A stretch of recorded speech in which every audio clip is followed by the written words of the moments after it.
What's up everybody, I'm Jericho, and this video is about the Gatac Railen, and some more incoming changes to the game that I am very excited about. Let's get into it. First, let's talk about ships. In the UK, the ships team completed the art phases for the Aegis Hammerhead Gold Standard, with the ship moving to downstream teams for closeout. They then moved on to a related ship, which is approaching white box. The Gatac Railen passed its white box gate review and moved into gray box ahead of its planned release at Alien Week later this year, with more artists joining the project to help build out assets for future Gatac ships.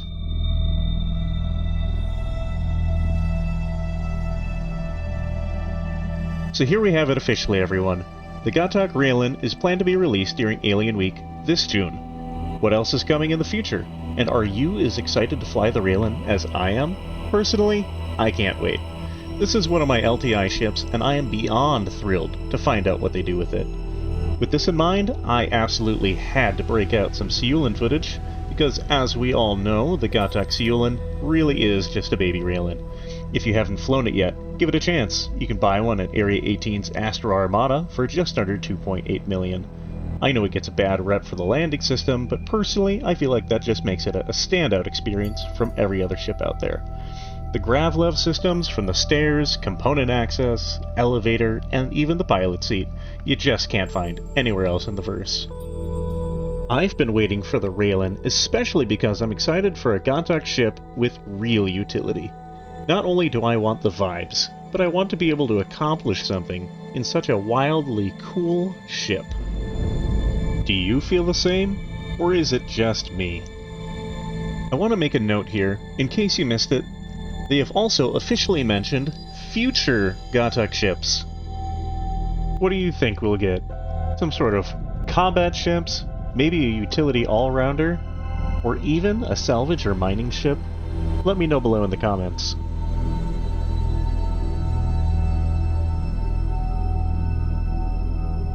Let's go over some info that we know about the Railen as it's been given to us. Mind, this is all subject to change. First is the massive change to cargo capacity they revealed at IAE 2955, an increase from 320 SCU of cargo to 640. Now we don't know yet what they're going to do with the triangular pods. Personally, I hope they keep them somehow. As for components, the current specs say it's going to have 1 size 3 power plant, 2 size 3 coolers, 2 size 3 shields, which will be nice for the lack of firepower, a size 2 quantum drive, so you can throw that XL1 in there, 2 size 4 turrets that each have either 2 or 4 size 4 guns, and a pretty hefty array of missiles. Last but not least, it will be equipped with 2 tractor beams for its unique cargo grid. Taking a look at this cross-section, let's start on the top floor. Here we have the bridge to the front, which may or may not keep the original idea of a component delivery system, and an engineering room in the rear. For the middle floor, it's all habitations: bunk room, bathroom, and a mess hall. On the bottom floor is the entrance to the ship. Likely a suit locker or an armory would be suitable for this location. If you've flown the Siulan, then you have an idea why I'm so excited for these seats. There are no mechanical moving pieces. It's all Gravlev, meaning you are floating and hovering during every moment getting in and out of these seats. A really simple thing to enjoy, but I love it nonetheless. As we are here, we have this massive viewing angle to take in every sight completely unobstructed when flying.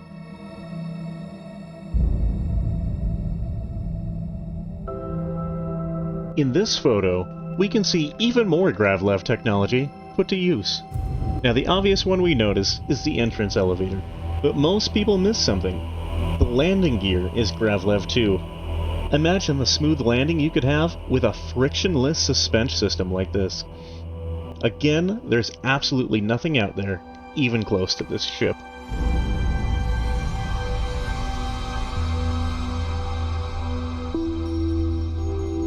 Now for core gameplay. As seen by Evocati players during recent tech previews, the core gameplay team made solid progress on the inventory rework. Final polish and bug fixes are underway as the team prepares for its release. Capital ship services progressed well too, and will be delivered to downstream teams soon. The team's focus was also on the social features demonstrated during CitizenCon 2954. Social features and an inventory rework that we have been desperate for. In February, the devs continued to work on the Alpha 4.7 mission pack, which adds more content to Nyx and revives the courier missions that have been waiting for a refactor since Alpha 4.0. These missions have also had small design changes. For example, courier missions now range from one-handed items to two-handed boxes, delivery missions range from 1 SU box to 6 1 SU boxes, and hauling begins from 6 SU upwards. Defense ship missions also received an update allowing the team to accurately track the health of the ship. This will prevent the ship from appearing at almost full health before dying. Shipwave missions have been expanded to other contractors outside of Gilly, including a variation that ends up with a large ship boss. In February, the narrative team focused their efforts on Alpha 4.7, which will expand the content available in Nyx. This involved extensive work on the new locations, including QV Breaker Stations, home of the Rockcracker mission, and the People Service Stations, which are now refueling centers operated by the People's Alliance. These new locations required signage, environmental storytelling, public address audio, and of course, missions that will utilize the spaces. Simultaneously, the team worked with design to craft dozens of additional new contracts to greatly expand the options that will be available to players in the system. Looking ahead, the team wrote scripts and completed a capture session for a variety of new NPCs. This work is related to an upcoming gameplay loop that will be released later this year and includes a new faction representative. This session also involved additional content for the Tactical Strike Group mission featured at last year's CitizenCon. Narrative also wrote a script for a new story mission that will be an important step towards establishing the pipeline needed for delivering the 1.0 main story content. Narrative also wrote a script for a new story mission that will be an important step towards establishing the pipeline needed for delivering the 1.0 main story content. Finally, the team have been developing a storyline that will be introduced in a future release that will see players face down an interesting new faction. Thanks for watching, everybody. What do you think about these changes? Are you excited for the Railen? Let me know in the comments below, and don't forget to like and subscribe. May the Lord bless you and keep you.